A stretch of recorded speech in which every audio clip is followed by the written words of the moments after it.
Mesdames et Messieurs, les membres du Parlement, du gouvernement, Mesdames et Messieurs, chacun en ses titres et grades, je voudrais vous remercier d'être présents ici en ce moment historique pour notre pays, pour notre démocratie et pour notre République. L'opposition sénégalaise est venue participer à ce rassemblement, à cette réunion, à cette manifestation, parce que nous sommes convaincus que le dialogue est la meilleure forme de gestion des affaires publiques. Madame Aminata Mbengue l'a rappelé, Moustapha Niasse avant elle, nous sommes des disciples de Senghor. Nous croyons au dialogue.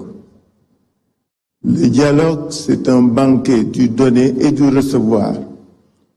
C'est la raison pour laquelle notre présence aujourd'hui en tant que membre de l'opposition est de faire en sorte qu'au sortir de nos échanges et de nos assises, nous parvenions à un Sénégal mieux dirigé, plus réconcilié. En ce sens, nous voudrions dire que venir au dialogue pour nous de l'opposition, c'est répondre à une invite pour que le Sénégal puisse changer et changer durablement. Le contexte dans lequel nous nous trouvons est un contexte difficile pour l'opposition. Certains l'ont rappelé. Les arrestations, les interpellations ne sont pas des méthodes qui peuvent permettre une gouvernance apaisée. À côté du djoubel et du djoubanti, il faudra y ajouter, quelqu'un l'avait dit, un djoubo sincère et permanent. Ce djoubo permettra de dépasser les clivages.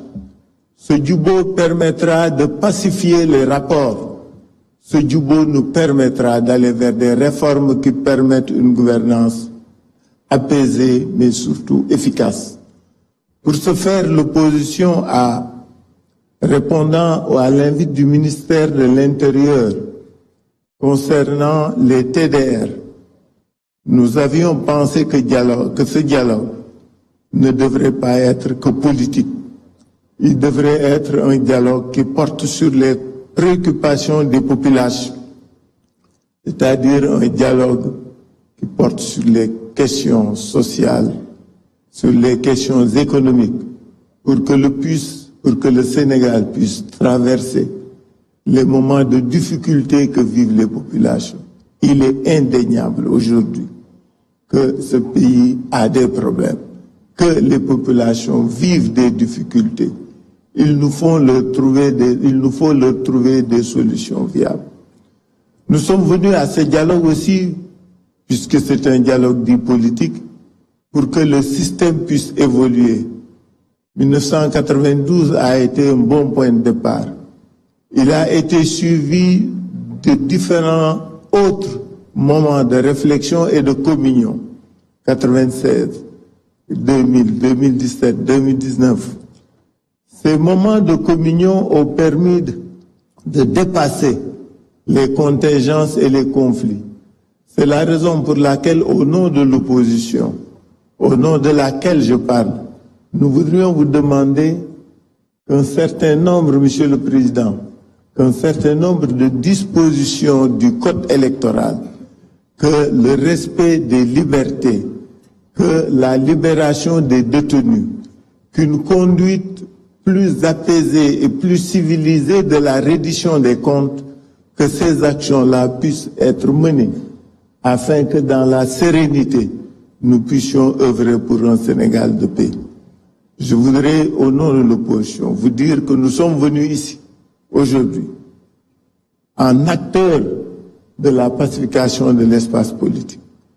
C'est la raison pour laquelle nous sommes d'accord pour que les réformes puissent être conduites au niveau du code électoral, au niveau de la Constitution, afin que nous puissions, au terme de nos assises, vivre un Sénégal nouveau, qui serait un havre de paix et de concorde, afin que nous puissions, ensemble, aller de l'avant. Je ne peux pas terminer mon allocution, que j'ai voulu brève. C'est pourquoi je n'ai pas lu de papier. Nous avons un discours et un texte que nous donnerons à M. le Président de la République. Mais ce que nous voulons dire, c'est qu'il faut que ce pays bouge, il faut qu'il change dans la paix, dans la sérénité et dans la concorde. Je vous remercie. Merci beaucoup, M. Khalifa Ababacar Sall. Dañuy jox kàddu gi M. Abdoulaye Daouda Diallo, ancien président du Conseil économique, social et environnemental.